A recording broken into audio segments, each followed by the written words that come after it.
दो बेटे थे, आनंद और सुमित। सुधा बहुत ही लालची किस्म की औरत थी। घर में हमेशा उसी की चला करती थी। अगर घर में कोई उसकी बात टालता तो सुधा काली का रूप धारण कर लेती थी। कुछ दिनों बाद आनंद ने सिया नाम की लड़की से शादी कर ली। वो गरीब घर की होने के कारण अपने साथ कोई भी दहेज नहीं लेकर आई थी, इसीलिए सुधा ने उसे बिन तनख्वाह के नौकरानी बना लिया था। सुधा सिया से घर के सारे काम करवाती थी, उसे ठीक से खाना भी नहीं खाने देती थी। एक दिन सिया खाना खा रही थी, तभी सुधा वहां आकर, बहू चुपके से खाना खा रही हो? नहीं माँ जी, जो भी बनाया है उसमें से ही मैं खाना खा रही हूँ। अरे तुम मायके से लाई क्या हो कि यहाँ हम तुम्हें दावत दें? हाँ माँ जी, आप ऐसे क्यों बोल रही हैं? मैं भी तो इस घर की बहू हूँ। हाँ, बहू कम नौकरानी हो तुम, समझी? ऐसा कहकर सुधा वहाँ से चली जाती है। तभी सुधा को सुमित दिखाई देता है। सुधा सुमित से, बेटे सुमित, तुम तो ऐसी कलमुही को घर मत लाना। मैं तुम्हारी शादी एक अमीर लड़की से कर दूंगी, ठीक है ना? अरे माँ, तुम्हें जो ठीक लगे वो करो, मुझे मत बताओ, मैं ऑफिस जा रहा हूँ।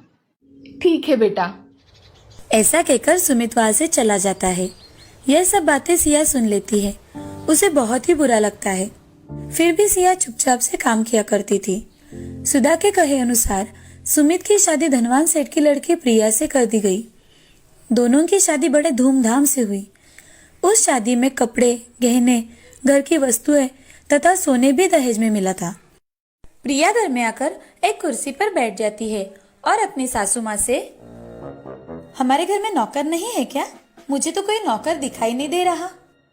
बहू, इस घर में हम दोनों ही काम करती है, नौकर मैंने ही नहीं रखा। मुझे मेरे काम करने के लिए 2 नौकर चाहिए सासू माँ। तुम्हें नौकर क्यों चाहिए बहू?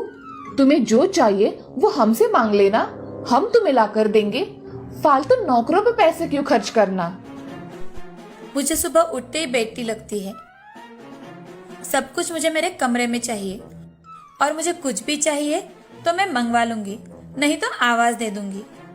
मैंने कौन सी भी चीज मांगी और वो 10 मिनट के पहले मेरे पास नहीं आई तो मुझे बहुत गुस्सा आ जाता है। तुम्हें जो भी चाहिए वो मांग लिया करो बहू, हम दोनों तुम्हें सब कुछ ला कर देंगे। ठीक है माँ जी, अब मैं बहुत थक गई हूँ, मैं थोड़ा आराम करना चाहती हूँ। हाँ बहू, तुम जाओ आराम करो। ऐसा कहकर प्रिया अपने कमरे में चली जाती है और ये सब सुन सुधा का मुंह खुला का खुला रह जाता है। तुरंत ही अपने आप को संभालकर सुधा सिया से, देखा, इसे कहते हैं रईसी, और तुम हो कलमुही जो हमेशा मुंह उठाकर चली आती हो। प्रिया ने जो भी बताया है सब याद रखना, और उसने जो भी मांगा वो देना। अगर उसमें कोई गड़बड़ हुई तो देख लेना। जी माँ जी। ऐसा कहकर सिया वहाँ से चली जाती है और अपने काम करके सोने चली जाती है। अगले दिन सुबह होते ही प्रिया आवाज देती है, अरे सासू माँ, कॉफी लाओ जल्दी। प्रिया की आवाज सुनकर सिया जल्दी से कॉफी बनाकर उसके कमरे में लेकर जाती है। प्रिया की सेवा करने में ही सिया का पूरा दिन निकल गया और घर का काम जैसे के तैसे ही रह गया। अब सारा काम पड़ा देख सुधा मन में, आज इस सिया की बच्ची को तो मैं कुछ काम भी नहीं बोल सकती। वो आज पूरा दिन छोटी बहू के काम कर रही है। चलो मैं ही घर के काम कर लेती हूँ। सुधा ने उस दिन सारे काम खुद ही कर लिए। झाड़ू, पोछा, बर्तन, सभी काम उसने अकेले ही कर लिए। काम करने की आदत न रहने के कारण उसके हाथों और पैरों में दर्द होने लगा था। सुधा थकने की वजह से सोफे पर बैठकर आंखें बंद करने लगी।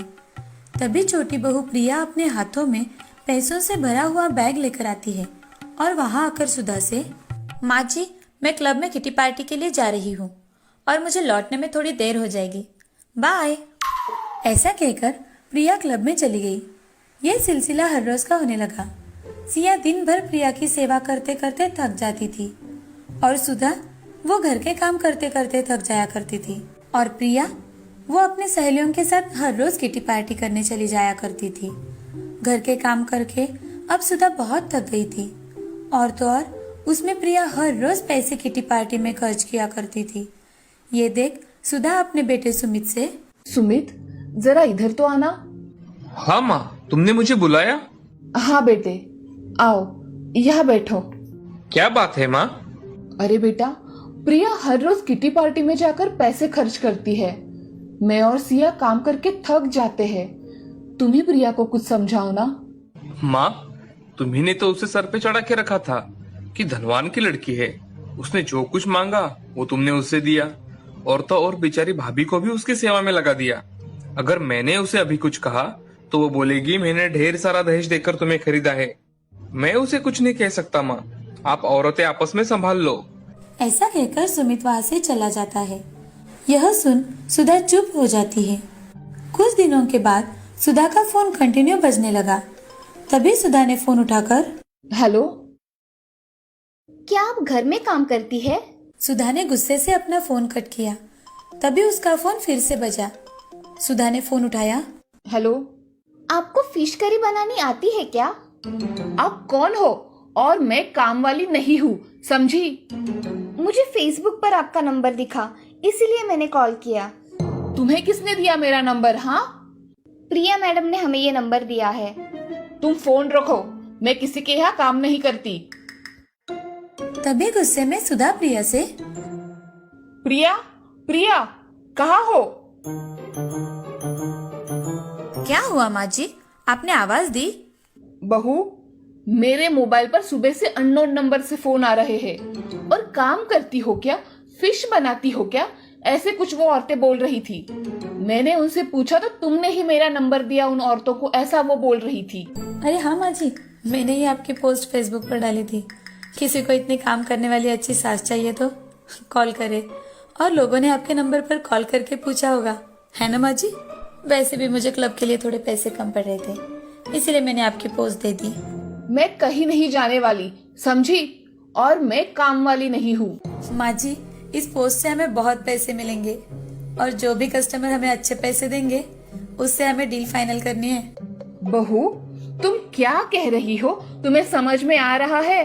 अपनी सास को बेचोगी क्या?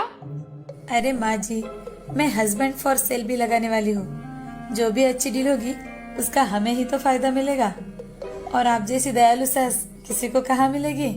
मैं कहीं नहीं जा रही, और तुम तुम्हारा देखो और मैं मेरा देखती हूँ, समझी? ऐसा कहकर सुधा रसोई घर में चली जाती है। उसे उसकी गलती का एहसास हो गया था। किचन में सिया वहाँ खाना पका रही थी। ये देख सुधा सिया से, सिया बहू, मुझसे बहुत बड़ी गलती हो गई। मैंने तुम्हें पहचाना नहीं। हमेशा तुम्हें मैं तुम्हारी गरीबी की वजह से ताने मारते रही, और प्रिया बहू धनवान है, इसीलिए उसे हमेशा सर पे चढ़ा के रखा। वो कहती है कि वो अपने पति को और मुझे भी बेचेगी। मैंने तुम्हें जो सताया उसके लिए मुझे माफ कर दो बेटी। माँ जी, आप मुझसे माफी मत मांगिए, आप मुझसे बड़ी है। मैंने आपको कब का माफ कर दिया है माँ जी। बहू, तुम्हारा मन कितना अच्छा है, तुमने मुझे सच में माफ कर दिया। हाँ माँ जी। तभी प्रिया वहाँ आ जाती है, और प्रिया अपनी सास से, माँ जी, आप में बदलाव है इसलिए तो हम सबने मिलकर ये नाटक किया। आप हमेशा दीदी गरीब घर की लड़की है ऐसा कहकर उनका अपमान करती रही है। ये सुन दीदी बहुत दुखी हुआ करती थी। आपको इसका एहसास हो इसीलिए हमने ऐसा किया। वास्तव में मैं हर रोज किटी पार्टी के लिए नहीं जाती थी, मैं काम करने हर रोज ऑफिस जाया करती थी। आज से मैं अपनी बहुओं को अपनी पलकों पर बिठा कर रखूंगी। यहाँ आओ बहू। ऐसा कहकर दोनों बहुएं सुधा के गले लग जाती है। अब पूरा परिवार खुशी खुशी जीवन व्यतीत करने लगा।